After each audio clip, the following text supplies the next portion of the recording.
जघन्य अभिषेक जाटव संबोधित कर रहे हैं। कोई सीमा नहीं अम्बेडकर ने नहीं लिखा होता तो आरोपियों को छठी का दूध याद दिला देते,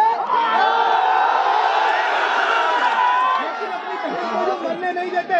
देखिए ये भीड़, सबसे निवेदन करूंगा कि सब लोग शांति बना के रखो और जिस बात को हम कहने आए हैं वो बात जातिवादी गुंडों और ये देखिए कानों तक जाना चाहिए और जब तक नहीं जाएगी तब तक हमारे इंसानों का कोई फायदा नहीं होगा। आप मुझे बताइए, ऐसा बोलो मतलब प्लीज यार। बीते दिनों हमने आजादी का 78वां गणतंत्र दिवस मनाया कि नहीं मनाया, लेकिन क्या आज भी हम इस देश में स्वतंत्र रूप से आजाद हो पाए हैं? आज भी हमारे लोगों को आजादी मिल पाई है? आज इस देश में ऐसा कृत्य है कि कोलकाता के अंदर भी एक बेटी के साथ जघन्य अपराध हुआ और उस अपराध में हमको भी बुरा लगा कि देश के अंदर ऐसे हत्यारों को बीच चौराहे पर फांसी के फंदे पर लटकाना चाहिए और उससे बड़ी कोई सजा नहीं है।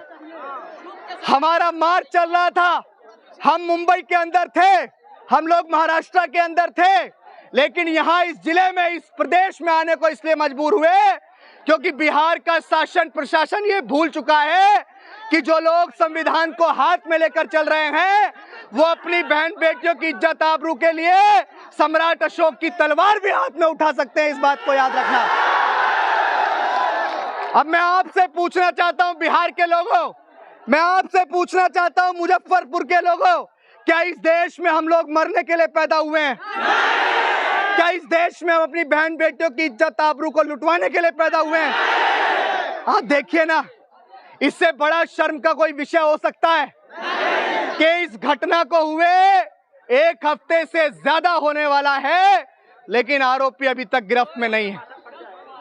अब आप मुझे बताइए कि अगर किसी एसपी, किसी डीएम, किसी कलेक्टर, किसी नेता अधिकारी की बेटी के साथ ऐसा हुआ होता तो क्या अपराधी अभी तक गिरफ्त में नहीं होता?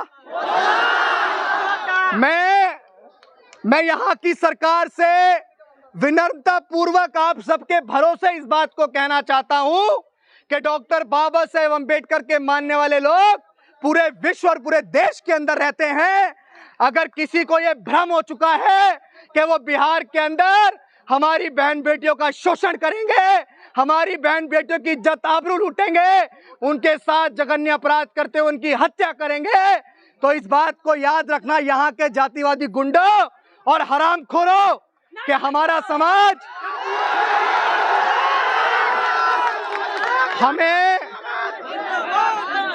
हमें कमजोर समझने की भूल मत करना। हम तो वो हैं जिन 500 ने अपने साथ हुए जातिगत अन्याय का बदला लेते हुए भीमा कोरे गांव में 28,000 को भगा भगा के मारा था, इस बात को याद रखना। मैं यहाँ के लोगों से कहना चाहता हूं, मैं पीड़ित परिवार से अभी मिला और उसने अपने साथ हुए जघन्य अपराध को बताया कि 45 साल का एक अधेड़ उम्र का आदमी, उसके घर में भी बेटियां होंगी, उसके घर में भी बहनें होंगी, उस अधेड़ उम्र के आदमी ने एक 14 साल की मासूम बच्ची जो अभी पूरी तरह से समझदार भी नहीं हुई थी, उस बच्ची के साथ जबरदस्ती शादी करने का इस परिवार के ऊपर दबाव डाला। उसकी मां ने मुझे बताया, मेरी मां ने मुझे बताया, जो आज उस दर्द से गुजर रही है, उसने बताया कि भैया वो जबरदस्ती रूपा से शादी करने को कह रहे थे, लेकिन जब हमने इनकार कर दिया तो वो हमारे घर के अंदर जबरदस्ती घुसे, हमारे साथ मारपीट की और हमारी नन्ही सी चिड़िया को, रूपा को हमारे से जबरदस्ती वो बंदूक की नोक पे जबरदस्ती हमसे छीन कर लेके चले गए। आप लोग ही बताइए कि क्या हमारे लिए इससे बड़ा दर्द का विषय कोई हो सकता है? घटना यहीं नहीं रुकी, उसको लेकर गए, उसके बाद उसकी लाश अगले दिन पोखर के अंदर मिली और जिस अवस्था में मिली वो रूह को कपा देने वाला था कि उसकी लाश, उसके, मुझे बोलने में भी बहुत शर्म आ रही है कि उसके स्तन तक कटे हुए थे। कितनी बेरहमी उन हैवानों ने, उन हरामखोरों ने उस बच्ची के साथ की कि उसके प्राइवेट पार्ट पे चाकू तक मारे गए। क्या हम आज भी नहीं जागेंगे? क्या हम आज भी जातियों में बटे रहेंगे? क्या हम आज भी नेताओं के पीछे नेता जब कहेंगे उनके साथ लगे रहेंगे?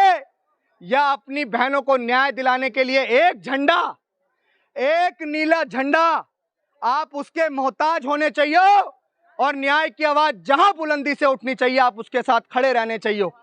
लेकिन यहां अभी मुझे बताया कि डर का माहौल है, तो डर के माहौल की बात तो ऐसी है कि अभी बिहार में एंट्री हुई है, तो ये हुजूम देख लो। बताओ भाई एक बार, अभी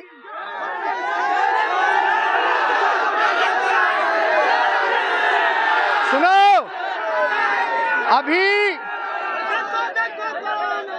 अभी बिहार में सुनो, अभी बिहार में एंट्री हुई है, अभी बिहार में एंट्री हुई है और हमें पता लगा कि हमारे आने से पहले उसके घर की कुड़की कर दी गई है और बुलडोजर चला दिया गया है। तो ये डर हमें अच्छा लगा, ये डर हमें अच्छा लगा। और जो लोग ये कह रहे हैं ना, इस परिवार के ऊपर जो दबाव कर रहे हैं कि फैसला कर लो, तो फैसला तो हमारी जूती भी नहीं करेगी, क्योंकि इस परिवार के साथ हम खड़े हैं। इस परिवार के साथ पूरा देश का फूले अंबेडकरी आंदोलन को चलाने वाला हर एक व्यक्ति खड़ा है। और बिहार में अब एंट्री हो गई है तो आना जाना लगा रहेगा। और मैं यहां पे जितने भी हमारे परिवार रहते हैं सबसे कहना चाहूंगा कि किसी से घबराने की और डरने की जरूरत नहीं है। आप सम्राट अशोक के वंशज हैं। हमें डॉक्टर अंबेडकर ने संविधान पकड़ाया, लेकिन हमारे हाथ में कभी तलवार भी थी, इस बात को याद रखना। अब मैं यहाँ पे हमारे संजय पासवान जी हमारे साथ आए हुए हैं, जिन्होंने पूरी मजबूती के साथ हमारे साथ एक प्रोफेसर साहब आए हुए हैं, और यहाँ के आप सम्मानित जनता जिन्होंने भी इस परिवार को आज हमारे आह्वान पर यह आश्वासन दिया कि आप पूरी मजबूती से इसके साथ खड़े हैं, तो आपको नमन करते हुए आपका बहुत बहुत धन्यवाद करना चाहूंगा कि डॉक्टर अंबेडकर के मानने वाले लोगों को अब लड़ना आ चुका है। अब आपके माध्यम से प्रशासन से भी मैं अपनी बात करना चाहता हूं और रखना चाहता हूं।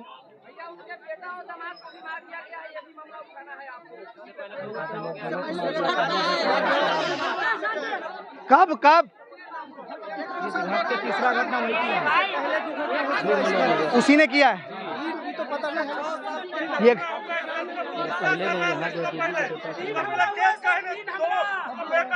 बेटा और दामाद के मार दिया, अपनी बेटी।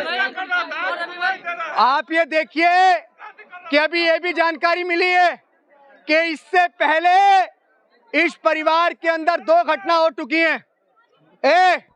किसी के पास नंबर है यहाँ के डीएम का?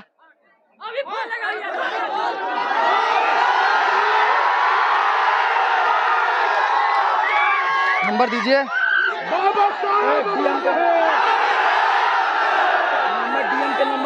डीएम का नंबर दे दो। डीएम